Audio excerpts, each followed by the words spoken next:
नमस्कार दोस्तों, मैं आप सभी का ऑनलाइन प्लेटफॉर्म पर हार्दिक स्वागत और अभिनंदन करता हूं। आज मैं आपके सामने लेके आया हूं भिंडी ओकरा की बात अपन यहाँ पे आज की क्लास के अंदर करने वाले हैं और बहुत ही शॉर्ट में देखेंगे। जो पॉइंट अक्सर एग्जाम के अंदर पूछे जाते हैं उन्हीं बिंदुओं की अपन यहाँ पे बात करेंगे। तो भिंडी की बात करें तो भिंडी को अपन ओकरा भी बोल सकते हैं या लेडी फिंगर भी बोल सकते हैं, ओकरा या लेडी फिंगर बोल सकते हैं।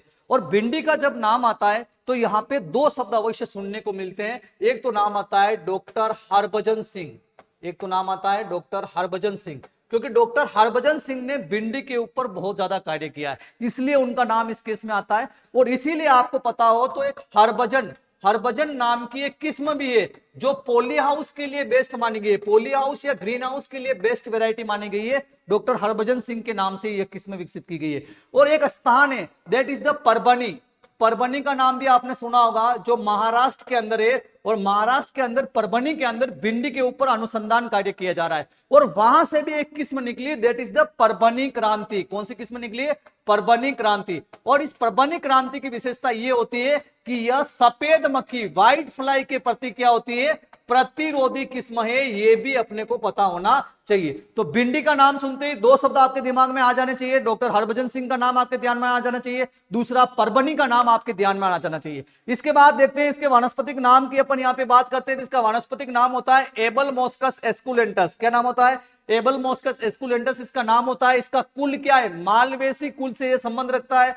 दिवस निष्प्रभावी डे न्यूट्रल प्लांट की श्रेणी में आता है। फल जो होता है इसका कैप्सूल होता है। वैसे आंवले का भी कैप्सूल होता है, कपास का भी कैप्सूल होता है, अरंडी का भी कैप्सूल होता है। देन बात करें तो यह ऑफन क्रॉस पोलिनेटेड जो है फसल के रूप में जानी गई है। आयोडीन इसमें प्रचुर मात्रा में पाया जाता है। इस वजह से गोइटर गोइटर इज द गेंगा रोग जिनको भी हो जाता है उनके लिए लाभप्रद यह माना गया है। आयोडीन का प्रचुर स्रोत है। इसकी बीज दर अक्सर एग्जाम में पूछते हैं। अगर वर्षा ऋतु में इसकी खेती कर रहे हैं तो इसकी बीज दर 10 किलोग्राम पर हेक्टेयर रखते हैं। ग्रीष्म ऋतु में इसकी खेती कर रहे हैं तो इसकी बीज दर 20 किलोग्राम पर हेक्टेयर रखते हैं। इसकी अन्य किस्मों की बात करें तो पूसा सावनी, वैसे पूसा सावनी की बात की जाए तो यह कांटे रहित होती है, स्पाइनलेस होती है। देन पूसा मखमली, देन परभनी क्रांति, देन हरभजन, इन दोनों की बात तो अपन पहले कर चुके हैं। देन अर्का अभय, अर्का अनामिका जो पित्त सीरा मोजेक प्रतिरोधी किस्म। और यहाँ पे एक वैरायटी और आती है दैट इज द वर्षा उपहार।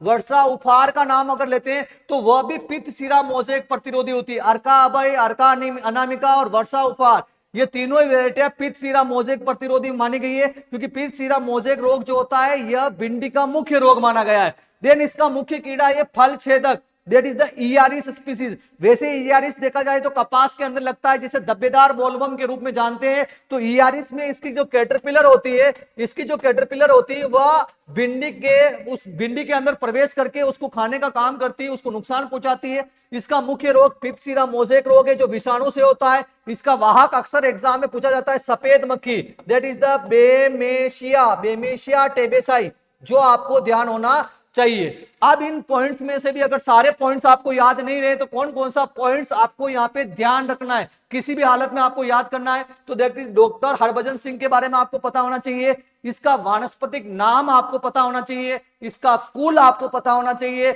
वर्षा ऋतु में इसकी बीज दर कितनी रखते हैं यह आपको पता होना चाहिए। इसके बाद ग्रीष्म ऋतु में इसकी बीज दर कितनी रखते हैं यह आपको ध्यान होना चाहिए। इसके बाद पूसा सावनी और पूसा मखमली का केस भी आपको यहाँ पे ध्यान होना चाहिए। वर्षा उपहार का केस भी ध्यान होना चाहिए। और पित्त सीरा मोजेक का ये बिंदु तो भिंडी के केस में आपको किसी भी हालत में याद रखने हैं। तो ये था अपना भिंडी के बारे में जो पॉइंट्स एग्जाम में अक्सर पूछे जाते हैं वो अपन ने यहाँ पे डिस्कस किया। आपको अच्छे से पढ़ना है। मिलते हैं अगली क्लास में, तब तक के लिए जय हिंद, जय भारत।